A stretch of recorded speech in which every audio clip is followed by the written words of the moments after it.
In this video, we're going to talk about factorization. So we're going to take a lot of examples on that. So let's start. If you have x squared minus 2x minus 15 equal to 0. So how do you factorize this? So we said that these are going to give you two brackets, and you start here x and x, right? So the first thing you look at is this sign. So if this was negative, this means that both brackets must have different signs. So one is positive and one is negative, because we said that the numbers need to multiply to negative 15. So two numbers multiply to a negative, so one must be positive, one must be negative. You want the numbers that add to negative 2. So you look at the factors of 15 and don't forget that you always have 1 and the number. And the 15 has 3 and 5 as well. So if you want them to add to negative 2, then you're probably going to take the numbers that have a difference of 2 between them, so that they add to negative 2. But since this is negative, so you put the larger number as the negative, so negative 5 and 3, because you want them, they'll multiply to negative 15, and when you add negative 5 to positive 3, it's going to give you negative 2. So this is why I put the 5 as the negative, the larger number. And don't forget that here you're going to get that x plus 3 is 0, so x is going to be equal to negative 3, or x minus 5 is equal to 0, so you're going to get that x is equal to 5, right? Let's take another example. If you have x squared minus 7x minus 12 is equal to 0, or plus 12.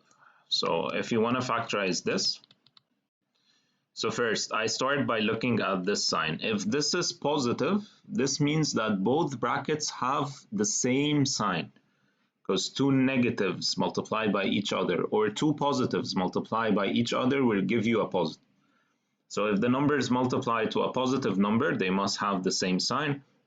But if they add to a negative number, so definitely both need to be negative for them to add to negative 7, right?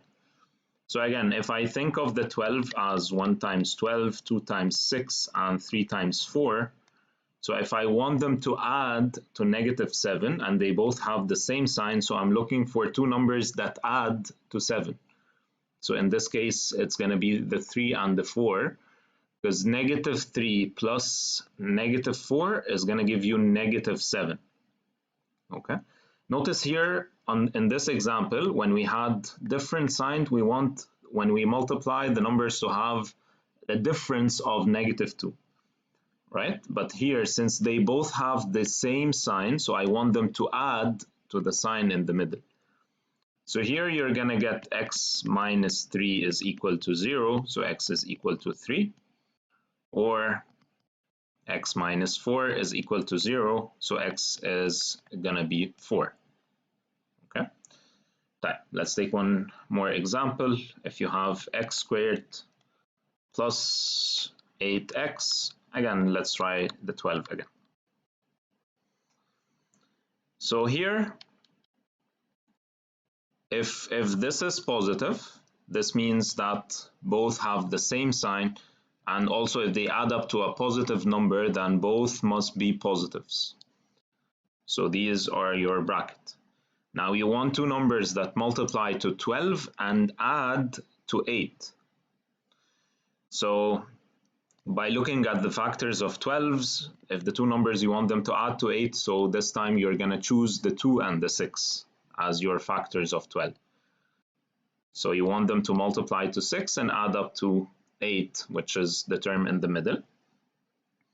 So here you're going to get two brackets again. It's either x plus 2 is equal to 0, so x is equal to negative 2, or x plus 6 is equal to 0, so x is going to be equal to negative 6. Now the factorization is usually easy when there is no number beside the x squared. So what if you have a number beside the x squared? Let's say if you have 3x squared minus 6x minus 9. So if you have a number beside the x squared, you can think of maybe if you divide the whole equation by this number, it will make it easier for you, right? So since you have 3 and -6 and -9, so you think that I can divide the whole equation by 3, right? So this gives you x squared minus 2x minus 3. So x squared minus 2x minus 3, it's definitely easier to factorize. Again, you start by looking at this sign. So if this is negative, then one is negative and the other is positive, right?